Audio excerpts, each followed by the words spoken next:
Hey guys, happy Monday, and this is week 5 of this cycle. We are gonna be building up in our strength, so that means the weight's getting heavier and the reps are going down. So hopefully you're feeling good after 4 weeks of bench press. We're gonna be doing waves of 3-2-1, 3-2-1, all right? So again, if you're not sure on the percentages, your first set of 3-2-1, kind of set a baseline. It should all be heavy. And then depending how that felt, the second set of 3-2-1 should be slightly heavier, adjust as needed, all right? This is where technique becomes really important. All right, so let's go through that again. When you set yourself up, find your grip first, right? Make sure you're even. You know, I like to measure thumb distance from that knurling mark. Bring the feet back so you can really press down through your heels, really feeling tension through your posterior chain, that arch in your back, and you're always focusing on that nice big chest. So as the bar comes out of the rack, all right, my shoulder blades are pulled back against the bench, nice big chest. I'm squeezing the bar, big breath. Touch the chest, drive straight back up. All right, big breath.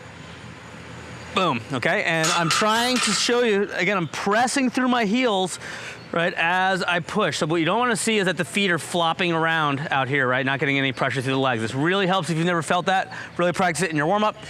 So again, building up to a heavy. We're gonna be doing this for 2 weeks, so make sure you log your score here, all right? From this, we're gonna go into some more upper body work for our conditioning. It's gonna be running, ring dips, and handstand walking, all right? So running is pretty straightforward. The ring dips, we're gonna have some pretty cool stuff here to show you. So the basic ring dip, we'll be doing kipping, meaning you can use a little pop from the hip. So start to the top, bicep touches the ring, and you can pop back out, make sure the elbows get locked out. Now, the common scale here is that people will use a band, all right? So to use a band, you put your hand over in each. Remember, I show people you do not have to attach it, okay? This way you can, if it's a busy class, you can kind of find some rings that are open, all right? Just the pressure of your hands will hold it in place. Put your foot in the band, and then start with that good lockout. Touch the bicep at the bottom, and then lock out again, all right? But what's cool is some of the new equipment that we bought.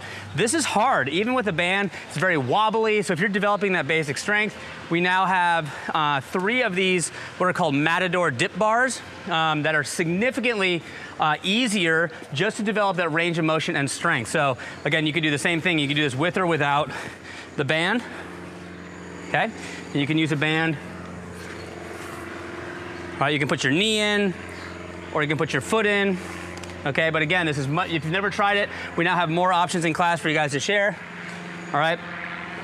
And this is still a little bit too difficult for you to get full range of motion. We can use a bench as well. The classic bench dip is hands on the bench, down and up, all right? So it's gonna be a decent number of those, so whatever you select for the workout, make sure when you're fresh, it feels pretty easy to get that full range of motion, all right? And then we got the handstand walk variation. So the basics handstand walk, I'll start really simple, is doing 20 to maybe 40 or 50 shoulder taps, okay? So starting in a plank, okay? Just doing shoulder taps. Depending how easy or hard, you can change the number of reps there. All right, from there, we can start elevating our body. So I can step up to the wall, keeping my feet a little further, tuck my chin, and then doing the same thing. Again, depending how easy that is, 20 reps on the minimum, up to maybe 50 if you feel good. The closer you get to the wall, the more challenging this is gonna become, okay? So that's a great scale for those that are just learning the handstand walk. And then you could also do attempts of kicking up to the wall, just practicing kicking up and doing small walks. Again, thinking about the time frame that you should be on the handstand walk, don't worry about how many reps, just practice for a period of time, work on getting better, and eventually we can come out to free space where we're doing handstand walks, being patient, okay, and working on the real deal. Of course, scale down the distance if you need, but that's our conditioning. So those 3 movements, again, find something that feels good, getting stronger each week at those movements. And then our finisher is gonna be 2 movements. We're gonna have a weighted plank, 60-second weighted plank. So if already holding a plank is challenging for you, just do that for 60 seconds.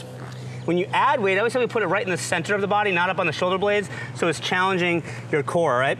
I don't care if you go hands or forearms, just make sure your body stays nice and rigid, pushing up through those shoulder blades. All right, we're coupling that with gorilla rows. So gorilla rows is 2 kettlebells in between the feet, flat back. We're gonna alternate rowing. Just make sure when you do this, you're not rounded in your back. Focus on good range of motion. Go as heavy as you can. That's it for today, guys. See you tomorrow.